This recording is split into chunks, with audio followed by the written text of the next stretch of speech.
Hello everyone, welcome back. So this is another Upanishad and yet one of the important. तो uh, जो लोग follow कर रहे हैं सीरीज़ को उपनिषद्स की, तो एक बार इससे पहले कि तो ईशा और केना उपनिषद पढ़ के आए। बहुत अच्छे हैं, बहुत कुछ सीखने को मिलेगा। और इस वाले उपनिषद में अब हम directly will jump on the point के इसे इसे वैसे कहा जाता है कठ उपनिषद। और ये it is one of the most famous and poetic Upanishad of ancient India.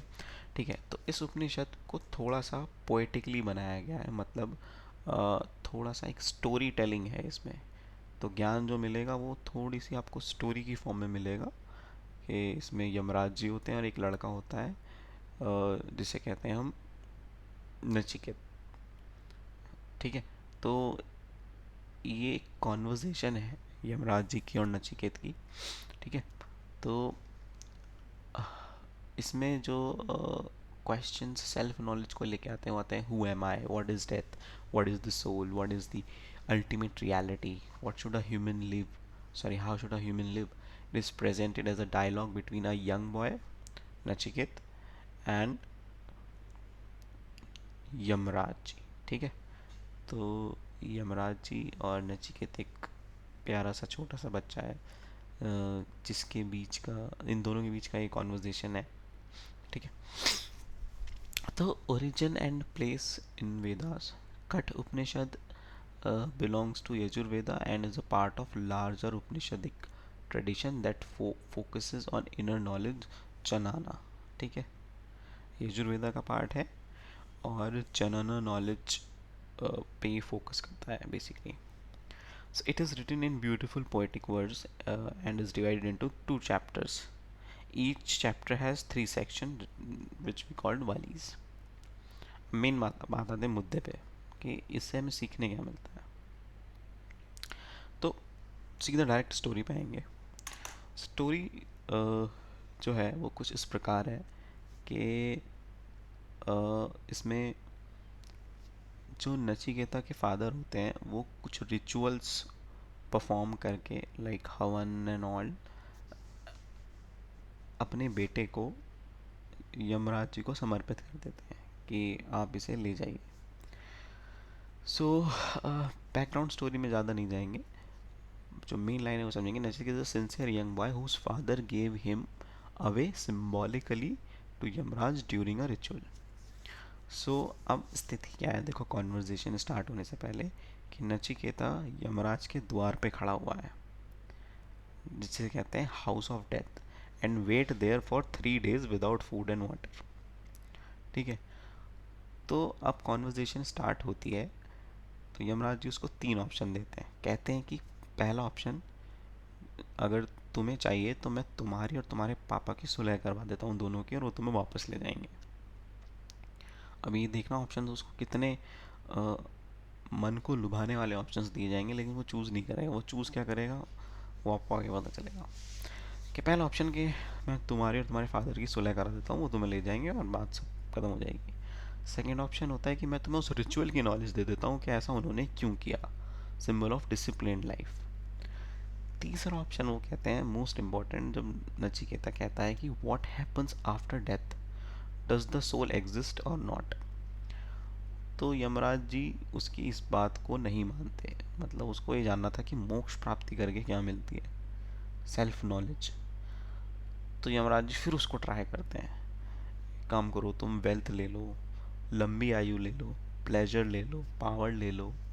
But Nachiketa refuse कर देता है and he chooses knowledge of the self instead of everything. ठीक है, तो नॉलेज ऑफ सेल्फ का मतलब क्या है. अब एक छोटे से एग्जाम्पल से समझते हैं. तुम जब पैदा होते हो तो जब एक बच्चा पैदा होने के 15 मिनट बाद ही जब उसकी माँ को दिया जाता है, वो स्तनपान करता है, तो उसमें वो नॉलेज कहाँ से आई कि स्तनपान ऐसे मुंह चला कर ही किया जाता है, या जो मुझे पोषण मिलेगा, जो खाना मिलेगा, वो स्तनपान के थ्रू मिलेगा. वो दांत कैसे चला पाता है, हमने तो बताया नहीं उसको. संसार में आए हुए अभी 10 15 20 मिनट हुए हैं. या मान लो 1-2 घंटे बाद दे दिया है ब्रेस्ट फीडिंग के लिए, लेकिन उसमें ये नॉलेज कहाँ से आई कि रोना है, ठीक है, आवाज़ निकलती है, रोता है और स्तनपान करता है। तो ये कहा जाता है स्पिरिचुअलिटी में कि इंसान जन्म लेता है अ, एक अहम के साथ, मतलब एक मैं, ठीक है। तो उस मैं को अहम कहा गया है और एक बॉडी के साथ जो कि फिजिकली मैटर है।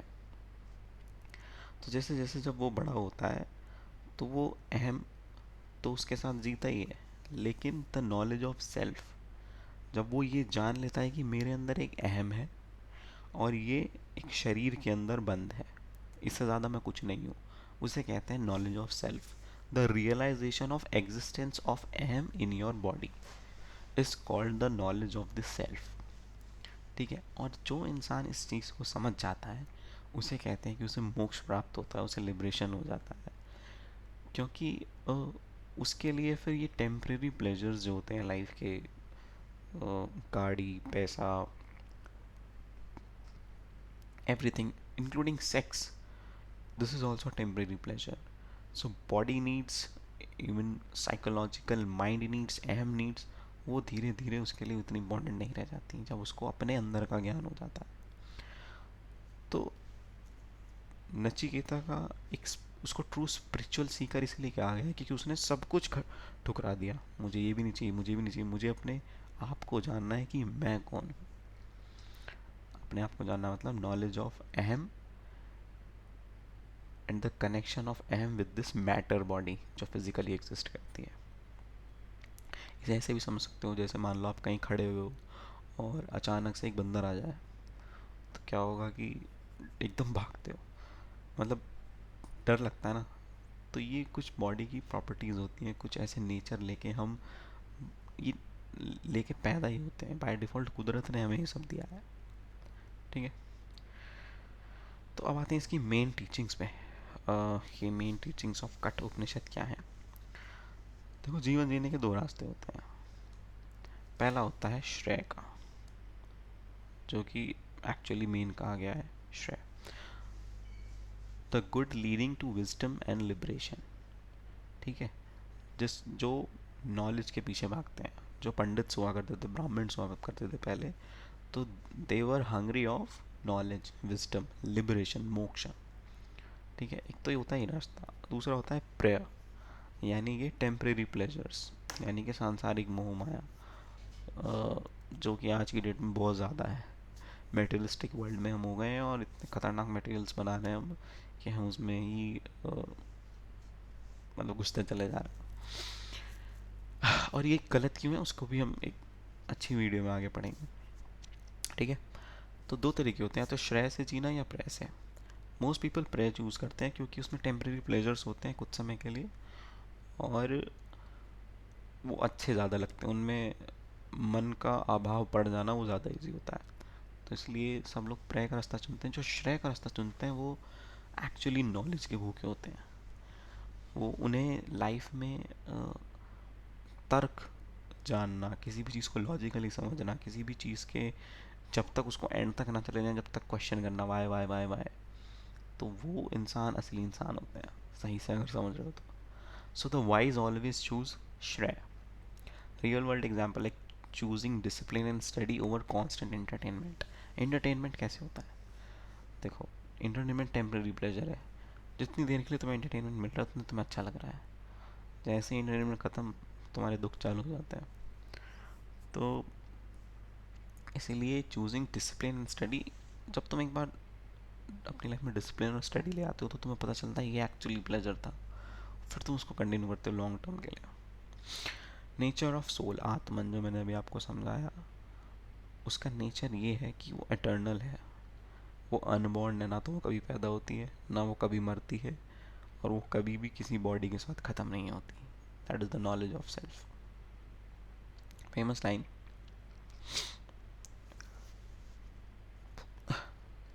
The soul is not born nor does it die. So this teaching strongly influenced later Hindu and Vedic Vedant philosophy. तो द नॉलेज ऑफ सेल्फ के ऊपर ही हमारे मोस्टली 11-12 उपनिषद हैं। और उनमें किस किस तरीके से इन्हें समझाया गया है, किस किस फॉर्म में समझाया गया है, वो भी हम आगे पढ़ेंगे। इसको एक बहुत अच्छे एग्जाम्पल से समझ सकते हैं हम, the example of charity and body. ठीक है, देखो इस इस इस डायग्राम को देखो। One of the most famous metaphors body is chariot. ठीक है, जो हमारी बॉडी है वो चैरियट है, यानी कि ये बग्गी वग्गी ये सब। सेंसेस हैं हमारे horse, like what we can see, what we can touch, what we can feel, are all horses. Mind है हमारी रेन्स, यानी कि जो ये लगाम होती है घोड़े की, इसे माइंड कहा जाता है। इंटेलेक्ट इज चैरियटी, जो घोड़ा चला रहा है वो इंटेलेक्ट होता है। लेकिन आत्मन is the passenger. Main thing is the knowledge of आत्मन, जो जिसकी वजह से ये पूरी प्रोसेस चलती है। और जब आपको नॉलेज ऑफ सेल्फ हो जाती है, तब आप बहुत अच्छे से बड़े डिसीजंस बिना डर के ले पाते हो। आप सच के साथ चलने लगते हो। तो आपको सब पता चल जाता है ये सब कुछ फेक है, सब टेम्परेरी है, नीति नीति। तो असली पैसेंजर जब आपका आत्मन, जब आपका सेल्फ होता है, तो कहानी बहुत अलग होती है। If the mind is uncontrolled, अगर माइंड अनकंट्रोल्ड है, लाइफ इधर उधर जाएगी। If intellect guides mind, one reaches the goal self realization. Real world example, a person addicted to phone social media is equals to horse without reins. A person, a disciplined person, that is charioteer in control. समझ गए हो क्या आप? Okay, so knowledge versus ignorance. The Upanishad warns those who think they know about are ignorant, go in circle like blind led by blind. So Upanishad warn ये करता है, जो लोग थोड़े इग्नोरेंट होते हैं तो एक ही सर्कल में घूमते जाते हैं, अंधों की तरह घूमते जाते हैं। एक टेम्परेरी प्लेजर उठाएंगे, फिर परेशान होकर दूसरा उठाएंगे। इंसान शराब क्यों पीता है? क्योंकि उसको दुख इतने हैं। तो वो क्या करता है, एक छोटा सा ड्रग लेता है, 2 3 4 5 घंटे के लिए, उन सब से बाहर निकलने के लिए। ठीक है, वो ड्रग लेता है, वो रिलैक्स करता है, अगले दिन फिर उस दुनिया में वापस चला जाता है। So this is the ignorant of self will lead you to walk in a circle blindly again and again and again. So the true knowledge is knowing the self, not just collecting information. Ultimate goal is moksha, liberation. So the highest teaching of this Upanishad is realizing the Atman, realizing Brahman, ultimate reality. सच क्या है? सच तुम्हारे अंदर ही है। सच है तुम्हारा self का aware होना और अपने अहम पर कंट्रोल रखना। ठीक है, थोड़ा यूनिवर्स के ऊपर बैठकर सोचा करो कि दुनिया से बाहर निकलना पड़ेगा, तब थोड़ा ये समझ में आएगा। This realization frees one from fear, death, suffering, rebirth. जब तुम अद्वैत वेदांत में अद्वैत का मतलब समझ जाते हो ना, जब तुम सेल्फ का मतलब समझ जाते हो, तो ये चारों चीज़ें इतने बढ़िया तरीके से आती हैं लाइफ में कि सब डर, चिंता, सफरिंग सब खत्म हो जाता है। अल्टीमेट रियलिटी जब पता चलती है कि the self is the supreme power on this planet, rest is all myth. So that should be your goal for liberation. ठीक है, और आज की डेट में कठ उपनिषद इतना इम्पोर्टेंट क्यों हो गया है?